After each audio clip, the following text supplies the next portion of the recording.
रायगडच्या पालकमंत्री पदाचा मुद्दा पुन्हा एकदा चर्चेत आलेला आहे. आपल्यासोबत आमदार महेंद्र दळवी आहेत, रायगडचे आमदार आहेत आणि त्यांनी काल जे एक विधान केलं की फडणवीसांची कमिटमेंट आहे भरतशेठ गोगावले यांना रायगडचं पालकमंत्रीपद देणार आहे. आपण थेट त्यांच्याशी बातचीत करणार आहोत. तुमचं स्वागत आहे. कशा पद्धतीची ही कमिटमेंट आहे आणि तुम्हाला वाटतं एवढे दिवस गेल्यानंतर, एवढे सगळं ऊन पावसाळे गेल्यानंतर अजूनही भरतशेठ गोगावले यांना पालकमंत्रीपद मिळेल? काल रॉयच्या एका कार्यक्रमामध्ये आम्ही भाष्य केलं आणि ते खरं आहे की आम्ही तर कमिटेड निश्चित आहोत आणि आशावादी आहोत. विशेषतः रायगडवासी जे किंवा रायगडची सर्वपक्षीय जनता असेल ती भरतशेठच्या रूपाने पालकमंत्रीपद मिळेल या आशेने निश्चित आहे. आणि सिनेटी आहे किंबहुना भरतशेठचा राजकीय प्रवास आणि एकंदर मागच्या सरकारचं परिवर्तन ह्याचे फाउंडर आम्ही आहोत. त्याच्यामुळे आम्ही आशावादी निश्चित आहोत. मध्यंतरी CM साहेबांना आम्ही भेटून, मुख्यमंत्र्यांना भेटून त्या संदर्भात भरतशेठ मी असे सांगितलं की कधी रायगडला न्याय मिळणार. तेव्हा त्यांनी कमिट केलं आहे की 15 ऑगस्ट झेंडावंदनाचा अधिकार आदितीला देतो आणि नेक्स्ट आम्ही पालकमंत्री देतो. त्याच्यामुळे आम्ही आशावादी निश्चित आहोत आणि त्या माध्यमातून केलं कालचं वक्तव्य आहे आणि तेही रोह्यामध्ये केलेलं आहे. त्याच्यामुळे एक नक्की मेसेज जाईल त्या संदर्भात. आणि रायगडवासी आम्ही वाट बघतो आहे की मुख्यमंत्र्यांची, दोन्ही उपमुख्यमंत्र्यांची कधी घोषणा होते आहे आणि रायगड आणि नाशिकचा तिढा सुटून कारण रायगडला भरतशेठ रूपाने पालकमंत्री कधी मिळेल हे आम्ही आशावादी निश्चित आहोत. बोललं जात होतं की 15 ऑगस्टच्या पूर्वी घोषणा होईल, पण आता म्हटलं जात आहे की नवरात्रीच्या आधी किंवा दिवाळीच्या आधी याबाबत महत्त्वाचा निर्णय होईल असं काही दिसतंय चित्र? असं दिसतंय एकंदर राजकीय उद्भवलेली परिस्थिती आणि सगळे आपण बघितलं की गेल्या गणपतीच्या अगोदरपासून ज्या याला तर आपण सामोरे गेलात, मग मराठा आंदोलन असेल किंवा आता उद्भवणारी आंदोलन असतील, या अनुषंगाने दिवाळीच्या अगोदर ती भरतशेठच्या रूपाने पालकमंत्री मिळेल असं आम्ही आशा व्यक्त करतो आणि आशावादी आहोत. आणि एकंदर जे परिवर्तन दिसते त्याच्यामध्ये नक्की ह्या तिढा सुटून खऱ्या अर्थाने भरतशेठच्या रूपाने आम्हाला पालकमंत्री मिळेल.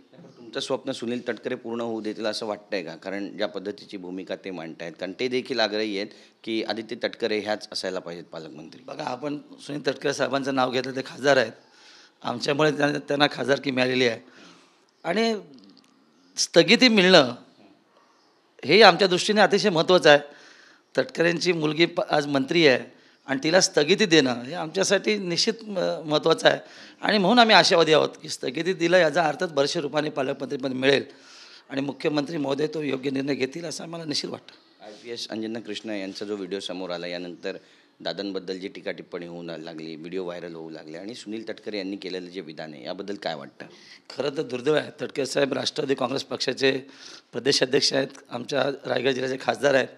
त्यांनी देखील, त्यांची कन्या मंत्री आहे आदिती, तिने देखील, त्यांच्या मुलांनी देखील जे वक्तव्य केलं अंजना कृष्णाच्या संदर्भात हे दुर्दैव आहे. कारण एक IPS किंवा अशा सक्षम अधिकाऱ्याविषयी अशा पद्धतीचं आपल्या नेत्याची इबरत वाचवण्यासाठी अशा पद्धती वक्तव्य करणं हे नक्की शोभनीय नाही आहे. त्याने त्याचा नक्की फेरविचार करावा असं मला वाटतं. रायगडमध्ये काय चर्चा आहे? खूप वाईट चर्चा निश्चित आहे. कारण अशा पद्धतीची तटकरे साहेबांनी अशा पद्धतीचं वक्तव्य करणं आपल्या नेत्याच्या संदर्भातलं, त्याची इबरत वाचवण्यासाठी हे ठीक नाही आहे. एक वेगळा मेसेज त्या बाबतीमधला रायगड काय उभ्या महाराष्ट्रामध्ये, देशामध्ये गेला असं मी नक्की सांगेन. पण रायगडचं जर पालकमंत्रीपद पुन्हा एकदा डावलण्यात आलं भरतशेठ गोगावले यांना, त्यासाठी डावलण्यात आलं, तर मग भूमिका नेमकी काय असणार? ठोस भूमिका तुम्ही घेणार? रायगडला पुन्हा जाग निश्चित येणार आणि रायगडला जाग जेव्हा येते तेव्हा परिवर्तन होतं असं आम्हाला नक्की वाटतं. आज जरी अशी उद्भवलेली परिस्थिती असली तर राजकारणामध्ये काही स्थित्यांतर परिवर्तन होत राहतं, पण आमचा आग्रह आणि जी मागणी आहे ही न्यायिक आहे आणि जो जनतेने जनाधार दिला आहे त्या अनुषंगाने त्याचा जर अवमान झाला तर आम्ही रस्त्यावरची लढाई लढण्यासाठी कधी सज्ज असतो. संजय शिरसाट यांचं एक विधान आहे की भाजप आणि राष्ट्रवादीच्या आमदारांच्या जिंकण्याच्या यशामध्ये शिंदे साहेबांचा मोठा हात आहे. तुम्हाला देखील तसं वाटतं?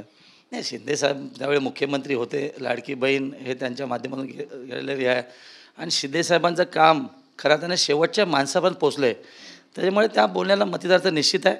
कदाचित त्यांनी केलेलं वक्तव्य हे आमच्या नेत्याच्या ह्याच्याने नक्की बरोबरती आहे आणि त्याला आम्ही दुजोरा देतो. शिवसेनेचे खासदार, राज्यसभेचे खासदार संजय राऊत म्हणत आहेत की दसऱ्याच्या दिवशी आम्ही मोठा धमाका करणार आहे किंवा त्यापूर्वीच धमाका करू. तुम्हाला काय वाटतं नेमकं त्यांच्या विधानाबाबत? संजय राऊतच्या बोलण्याला काही त्यांनी आपण याच्यात घेऊ नये, मजेमध्ये घ्यावं असं मला वाटतं. कारण ते आमचेच अलिबागचे रहिवासी आहेत. अनेक वक्तव्य त्यांचे आहेत, अनेक धमाक्याचे आहेत. कधी धमाका झालाच नाही, उलटा त्यांच्यामध्ये जी गलती झाली त्यांनी थांबवावी असं मला वाटतं. अनेक म्हणताय तुम्ही, म्हणजे ऑपरेशन अनेक आमदार आमच्या संपर्कात आहेत, आमच्या शिंदे साहेबांच्या संपर्कात आहेत. अनेक नगरसेवक मुंबईचे आले, अनेक महाराष्ट्राचे नेते किंवा पराभूत आमदार किंवा दिग्गज घराणे आमच्यामध्ये आलेत. याचा त्यांनी कधीतरी विचार करावा आणि मग त्या संदर्भातलं वक्तव्य वगैरे असं त्यांना सबोरी सल्ला निश्चित आमचा. तुम्ही शिवसेनेचे कामगार नेते पण आहात, RCFच्या विरोधामध्ये आंदोलनाच्या भूमिकेत आहात. काय नेमक्या मागण्या आहेत आणि का त्या पूर्ण होत नाही आहेत? खरं तर राष्ट्रीय केमिकल अँड फर्टिलायझर माझ्याच तालुक्यामध्ये आहे आणि देशातला दुसरा उद्योग, मोठा उद्योग आहे. त्याचं एक्सपान्शन होते, त्याचा आनंद निश्चित आहे.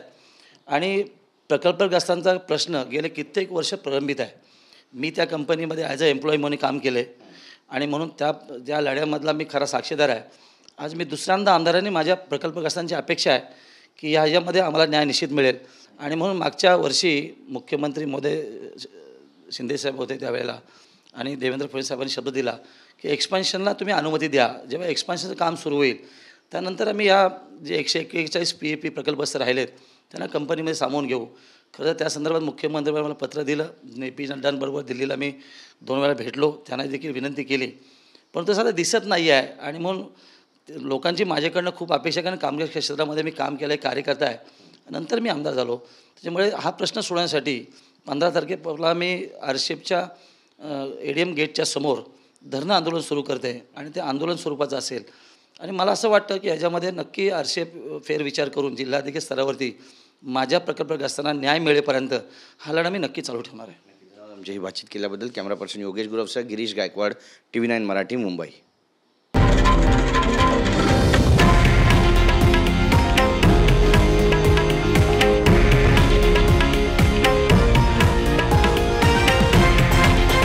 हे आहे देशातील नंबर 1 न्यूज नेटवर्क आणि आपण पाहत आहात TV9 मराठी, एकमेव.